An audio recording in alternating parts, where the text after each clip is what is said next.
Irulana y el Ogronte, un cuento de mucho miedo. Para Irene, Irenita, Irulana. Aviso que este es un cuento de miedo. Trata de un pueblo, de un ogronte y de una nena. El ogronte no tenía nombre, pero la nena sí. Algunos la llamaban Irenita, y yo la llamo a mi modo, Irulana. Conviene empezar por el ogronte, porque es lo más grande, lo más peludo y lo más peligroso de esta historia. No todos los pueblos tienen un ogronte, pero algunos tienen, y este tenía. Cuando se terminaba la tarde y el sol se ponía rojo, porque en los cuentos también se ponen rojos los soles, la cabeza peluda del ogronte brillaba como la melena de un león inmenso, y la gente del pueblo sentía mucho miedo. La gente, en cuanto se despertaba a la mañana, pensaba: ¿cómo habrá amanecido el ogronte hoy? Era importante saber cómo había amanecido el ogronte. Por ejemplo, si el ogronte estaba resfriado, había que reforzar las puertas y las ventanas para que no se abrieran de golpe con los estornudos. Y no se podía sacar a pasear a los perros demasiado chiquititos porque podían rodar calle abajo y volarse hasta la orilla del río. En cambio, si el ogronte se ponía a picar cebolla, las cebollas crudas y las nubes del amanecer bien cocidas son las comidas preferidas de la mayor parte de los ogrontes. Había que salir con botas, y hasta con bote llegado el caso. Si estaba contento y carcajeaba, había que guardar los floreros en los roperos, para que no se cayeran al suelo con los temblores. Si se ponía a cantar, había que envolver con trapos los espejos. Y si estaba enojado, bueno, todos cuidaban mucho que el ogronte no se enojara. Siempre le decían: buenos días, señor ogronte, y buenas noches, señor ogronte, con muchísimo respeto. Y todas las tardes iban hasta el pie de la montaña y le dejaban canastos repletos de cebolla, vacas muy gordas y flores de colores raros. Y le hacían una gran torta para el día de su cumpleaños y le cantaban canciones para que se durmiese. Todo para que no se enojase. Pero igual un día el ogronte se enojó. Se enojó porque sí. Vaya uno a saber por qué se enojan los ogrontes. Se notó que se había enojado porque empezó a gritar y a rugir y a mover los brazos en el aire como un molino. Y porque sus dientes enormes, ¿no se imaginan ustedes los enormes y los filosos que son los dientes de los ogrontes enojados? Brillaban más que su melena del atardecer.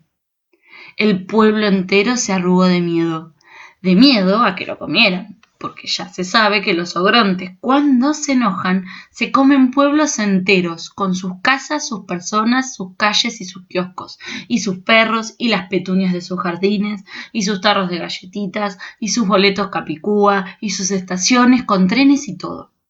La gente salió corriendo. Algunos iban con las orejas tapadas. Taparse las orejas no protegía del enojo del ogronte, pero al menos ayudaba a que sus rugidos molestasen menos. Pero yo dije al principio que este era el cuento de un pueblo, de un ogronte y de una nena. Ahí está la nena, ¿la ven? Es esa, de rulitos en la cabeza, Irulana. Es la única que no corre. A mí no me pregunten por qué no corre Irulana. Vaya uno a saber por qué no salen corriendo las irulanas cuando vienen los ogrontes. Los que contamos los cuentos no tenemos por qué saberlo todo. Yo lo único que sé es que Irulana no corrió, sino que se sentó a esperar en un banquito. Tal vez era muy valiente, tal vez era un poco chiquita, tal vez estaba demasiado cansada. Se sentó en un banquito verde en una calle vacía. Todas las calles estaban vacías en ese pueblo. Cuando se terminó la tarde y el sol se puso rojo, la cabeza peluda del ogronte brilló más que nunca. Los dientes brillaron más todavía, y rugidos enormes sacudieron el suelo. Irulana tuvo miedo, y más miedo tuvo cuando vio que el ogronte se empezaba a mover. Ahora viene y se come el pueblo, pensó Irulana. Y efectivamente, no se olviden que yo avisé que este era un cuento de miedo. En cuanto llegó la tarde, el ogronte empezó a comerse el pueblo. Ya sé que esto es terrible, pero ¿qué se le va a hacer? Así son los ogrontes. Empezó por el ferrocarril, enroscaba las vías en un dedo y después las sorbía como si fueran tallarines. Masticaba las casas como si fueran turrón. Y de tanto en tanto les daba un mordisquito a 2 o 3 árboles que había arrancado de raíz y que llevaba como un manojo de apio en la mano. Miren, acá la dibujante se asustó tanto que dejó el dibujo sin terminar y salió corriendo. Fue haciendo arrolladitos con las calles y se las masticó despacio. La plaza la dobló en 4 como un panqueque y se la comió con gusto. Seguramente era dulce. Si alguna petunia se le escapaba de la boca, la empujaba con el dedo hacia adentro. Y comió y comió. Se lo comió todo. Tengan en cuenta que los Ogrontes son muy grandes y este era un pueblo chico.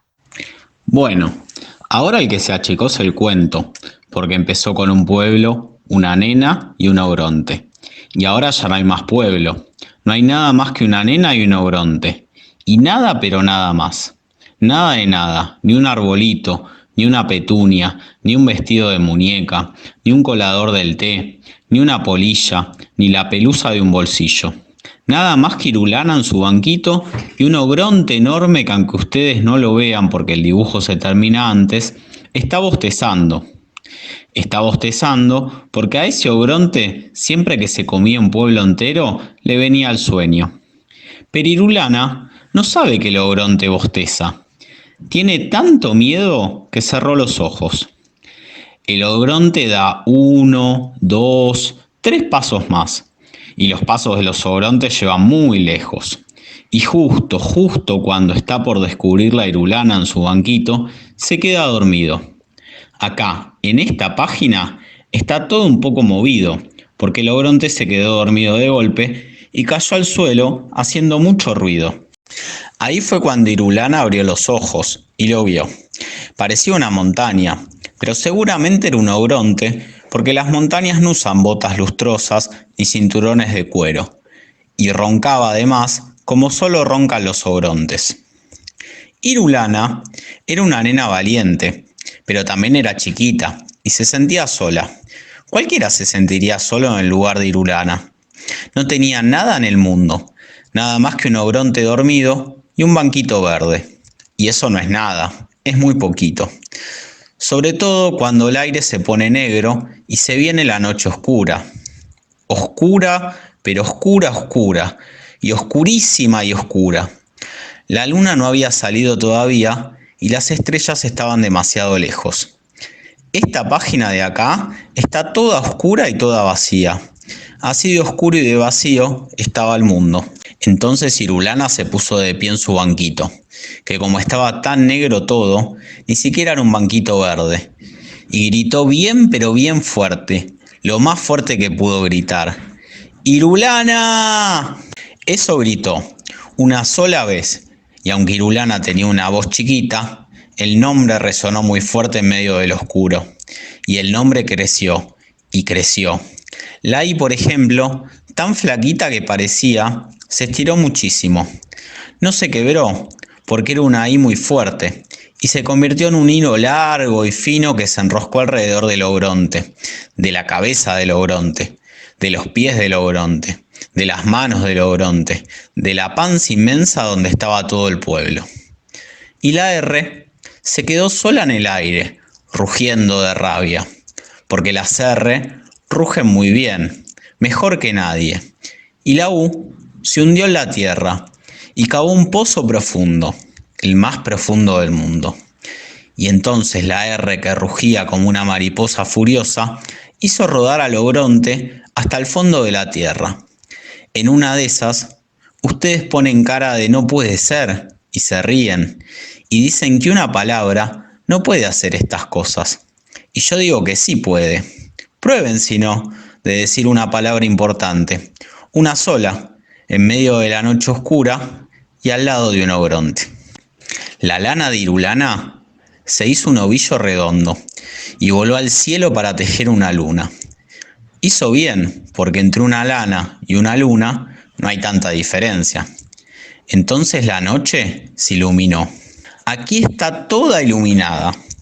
Ahora sí se puede ver bien lo que pasa en este cuento. Hay un ogronte enterrado en un pozo muy profundo.